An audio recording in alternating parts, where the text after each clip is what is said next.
Now let's understand what is subnet. So subnet is a range of IP address within a VPC. If you see here, for a whole VPC, we have subnet defined, okay? But we can have multiple subnet inside one VPC.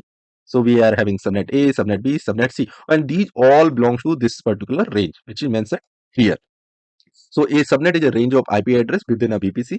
It must reside entirely within a availability zone. So if you see here, it's an example of one secure availability zone, but here we are having multiple availability zone. But you can see this particular subnet. It's within this availability zone, right? Similarly, this subnet is belongs to this availability zone only. That means that subnet must reside entirely within one availability zone. So subnets are used to and next thing, subnets are used to logically segment a VPC and to control network traffic. How it will control?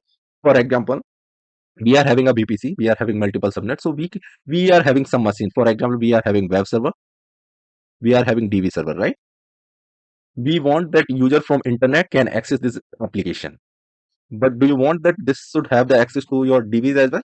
Means your end user, which is sitting here, can access this DB? No, don't want, right? So in this case, what we will do, we will take one subnet as a public and we will take another subnet as a private.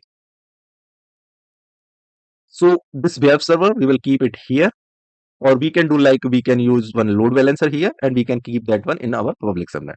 But we don't want this DB should access from the internet, so we will keep it where? We will keep it in a private subnet. So by default, they will not have the connectivity. And this is the best practice. This is how we logically segment VPC to different subnets, and then we can control the network traffic flow based on our requirement. Now let's talk about the types of subnet. As I mentioned, we are having different kind of subnet. We have already seen the private public subnet and private subnet. We are having one more kind of subnet. Those are known as a specific subnet. Those are used for some special cases which we require. We are having isolated subnet and we are having VPN only network. So VPN only network is actually required when we need to build VPN connection between AWS Cloud to your machine.